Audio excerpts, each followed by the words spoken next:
Cristo. Jesus não veio destruir a lei, o que quer dizer a lei de Deus.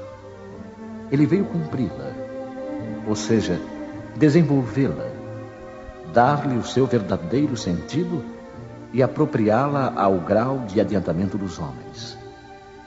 Eis porque encontramos nessa lei o princípio dos deveres para com Deus e para com o próximo, que constitui a base de sua doutrina. Quanto às leis de Moisés propriamente ditas, ele, pelo contrário, as modificou profundamente no fundo e na forma. Combateu sem cessar o abuso das práticas exteriores e as falsas interpretações, e não podia fazê-las passar por uma reforma mais radical do que reduzindo-as a estas palavras: amar a Deus sobre todas as coisas e ao próximo como a si mesmo. E ao acrescentar: esta é toda a lei e os profetas. Por estas palavras, o céu e a terra não passarão enquanto não se cumprir até o último J. Jesus quis dizer que era necessário que a lei de Deus fosse cumprida, ou seja, que fosse praticada em toda a terra, em toda a sua pureza, com todos os seus desenvolvimentos e todas as suas consequências. Pois de que serviria estabelecer essa lei, se ela tivesse de ficar como privilégio de alguns homens, ou mesmo de um só povo?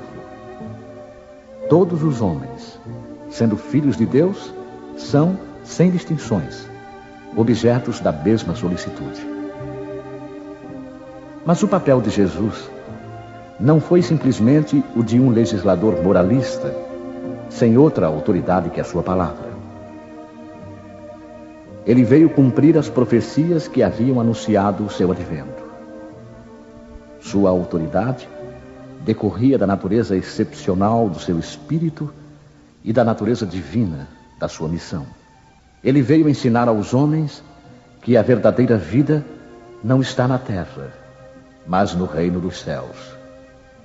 Ensinar-lhes o caminho que os conduz até lá, os meios de se reconciliarem com Deus e os advertir sobre a marcha das coisas futuras para o cumprimento dos destinos humanos.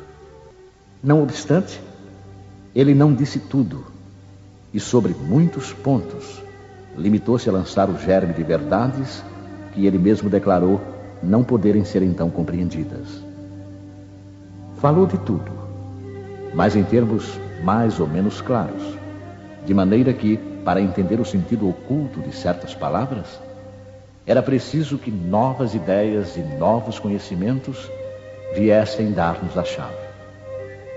Essas ideias não podiam surgir antes de um certo grau de amadurecimento do espírito humano. A ciência devia contribuir poderosamente para o aparecimento e o desenvolvimento dessas ideias.